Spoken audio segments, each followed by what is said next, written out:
You're watching the interview on France 24. I'm Philip Crowther in Washington, D.C. Our guest today is General Michael Hayden, the former director of the CIA and also the former director of the NSA, the National Security Agency. General Hayden, thank you very much for taking the time. Thank you. So you're also one of 50 national security experts who've served in Republican administrations who recently signed a letter saying that Donald Trump would be the most reckless president in American history. It was a while ago. Has anything changed? No, not really.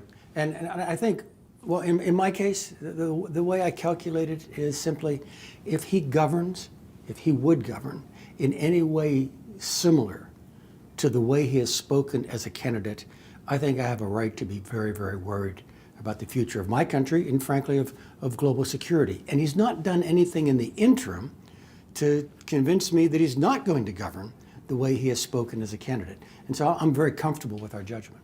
So we're now one debate in between Hillary Clinton and Donald Trump. You clearly oppose Donald Trump. Are you in favor of Hillary Clinton? Would you at this point say that you're supporting her? No, I haven't. And frankly, this is a crisis of conscience for a lot of Americans because we have two choices, and a lot of my countrymen, myself included, don't think either one of them are acceptable. And I will say, in the narrow lane in which I have some experience in national security, choice is obvious. She's obviously better qualified than Donald Trump. And frankly, let me go one more. I think she's better qualified than the current president in that narrow lane of national security. But I and a whole bunch of other Americans reserve the right to make our electoral decision based upon the whole spectrum of concerns, not just the national security lane. Well, let's talk about national security. You mentioned that as the main reason why you do not support Donald Trump. So what a lot of people are wondering is what could possibly go wrong from maybe a lot, but from your point of view, what are the actual threats to national security or maybe to world peace, if you want to go that far, if Donald Trump is to be elected president, because things are, after all, incredibly close and it's a concrete possibility. Yeah, so on a lot of issues, a lot of layers, I'm concerned about his being president. And number one is just the whole tone that he seems to take to international affairs. I mean, he does, in fact, explicitly, he said that in the debate, he explicitly comes to it as a business deal. The allies have to pay more, otherwise we don't honor our alliance system. These aren't business deals. I mean, international affairs are not or should not just be viewed as zero-sum games. And that seems to be the way that he views everything in the universe, including international diplomacy, security alliances, and so on. These are very complicated issues. And to go into those issues with the belief that they're simple and I alone can solve them, actually could be very destructive because they aren't simple. They're very complicated. You haven't named names here in terms of geopolitical foes, to use the term used by the former Republican candidate Mitt Romney. Yeah. He said the big geopolitical foe was Russia and would be in the future. And there are, of course, allegations, at the very least from the Clinton campaign, that there are ties between Russia and Donald Trump. You know a thing or two about spying, having been the director of the CIA and the NSA, having spied on Russia, obviously. Do you know that there are ties between Donald Trump and Vladimir Putin? I don't, all right? And frankly, and I don't need there to be those kinds of ties to be very concerned about this. Look, I've said publicly that Mr. Trump is the face of authoritarian populism inside the current American political system.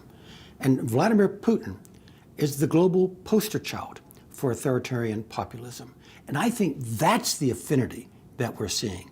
That's the reason I think Mr. Trump does not criticize Mr. Putin. I don't need any secret handshakes or secret deals. I just actually think he senses a certain admiration for the authoritarian approach that Mr. Putin has taken. Now, I think that's bad globally. It's really bad in the United States, where our entire constitutional system is based upon the separation of powers and the balancing of powers between competing branches of government. General, let me move on to a completely different subject. There's a new movie out here in the United States. I've heard. It'll be out very soon in Europe as well. It's called Snowden. It's about a man I don't think you like much. The whistleblower who exposed a lot of NSA secrets. The NSA contractor who exposed a lot of NSA secrets. Fair enough. Let's put it that way. Still a man I'm sure you don't like. Have you seen the film? I have not. Why not? I'm not in a rush to see it. You're in it. I've heard that there's a picture or two of me in the film. I don't think Oliver Stone's strong point is historiography. All right, he's got a bit of a reputation of creating heavily laden conspiratorial views of the world in his motion pictures. I may see it sooner or later when it comes to Netflix or pay-per-view, but I'm not going to go out of my way to a theater to go see it. And look, right, the emphasis in the movie, and frankly, the emphasis on a whole bunch of op-eds being written around the United States right now, kind of the free Edward Snowden movement, is that he did this wonderful thing for American privacy. Now, I actually think that's arguable, all right? But I'm going to put that off to the side. And I'm going to talk to you now about the other 99% of what Edward Snowden stole and pushed through these journalists into the public domain. And that had nothing to do with American privacy. It had everything to do with regard to how the American state conducts legitimate foreign intelligence against legitimate foreign intelligence targets. That was incredibly destructive and indiscriminate on his part. Well, let's get to that. Not a direct request for a pardon from Edward Snowden himself, but it has coincided with the release of this film. Right. There are a lot of calls for him to be pardoned by US President Obama. Now, I think I know what your answer might be, but what should one do with that? Nothing. Leave it lie. All right? If Mr. Snowden wants to come back to the United States and face a jury of his peers, he is free to do that. So if you think this is civil disobedience, fine. Come on back and face a jury of his peers to decide his fate. You stand by your definition of Edward Snowden as a traitor? I've never used the word traitor. Treason is narrowly defined in our Constitution. I call him a defector, all right? That's someone who's taken information that was not his and gone to a third country, all right? Now, it remains to be seen whether he did or did not provide information to a third country. I don't have evidence that he did, but he certainly provided it to everyone and pushed it out publicly. And look, I'm very serious about this, all right? I know the effect of these disclosures on the ability of the United States to collect legitimate foreign intelligence. Did he endanger American lives? Of course he did. He actually endangered American lives. Jim Clapper, our current Director of National Intelligence, is on public record saying that the Snowden disclosures led to the shutdown of the most important program we have in Afghanistan for force protection, for the protection of American and allied lives. Cause and effect, directly connected. Of course you put American lives at risk. No, there's been a lot of mention of Edward Snowden and his revelations having led to many changes in the intelligence programs in the United States. Seems to me like there have been almost no changes at all. You're right. But shouldn't there have been? Well, didn't he expose things that were wrong? Oh, well, no. He exposed things that actually were right. And now we have had a very lively national debate, which is actually a good thing. All right. So there's a byproduct of what he did that accelerated, I think distorted, but certainly accelerated a necessary national discussion. But at the end of the day, when we had this national discussion, you're right.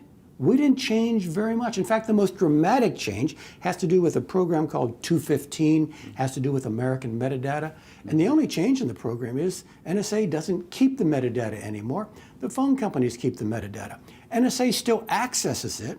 And in a very ironic twist of fate, doing it this way actually gives NSA access to more metadata than it had when it retained it. Shouldn't the world be scandalized by this, just as the world was scandalized by the revelations of all this metadata collection, the spying on foreign leaders' phones, and nothing changes at all? In international law, it is viewed to be an accepted international practice.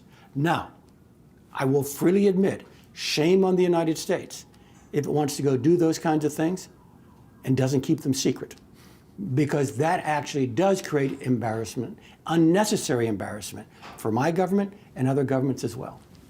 Let's move on to one final subject before we end. I want to talk to you about Guantanamo. Guantanamo is associated with torture, after all. Admittedly, before your time as the director of the CIA, Guantanamo is supposed to be closed down, according at least to the Obama administration.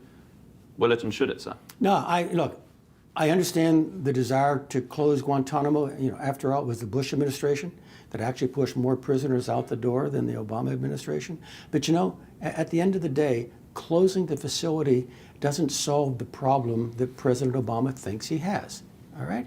There are a group of people at Guantanamo whom we describe as forever prisoners. These are people, all right, who are never going to be released and who are never going to be tried. I mean, that's the issue. Close Guantanamo, if you will, move them to the United States. All you've done is move these forever prisoners from a warm climate to a cold climate.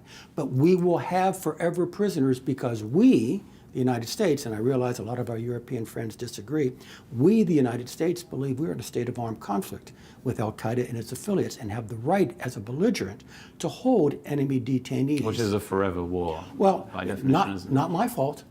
I'm not saying it is, but the war on terror is a forever war. It has pushed us. It has pushed us into truly uncharted territory when it comes to the traditional laws of armed conflict. My nation has actually tried to deal with that in a way that's been responsible. We may have been on some things right. Some things may be legitimately subject to criticism. But it doesn't help us when even our friends kind of cross their arms and cluck at us about what it is we have to do in terms of securing our safety. By the way, the safety of our allies as well. These are difficult problems. Closing the facility doesn't make the problem go away. So we'll leave it there. We've run out of time. Thank you very much for being with us. You've been watching the interview on France 24. Please do stay tuned for more news coming up.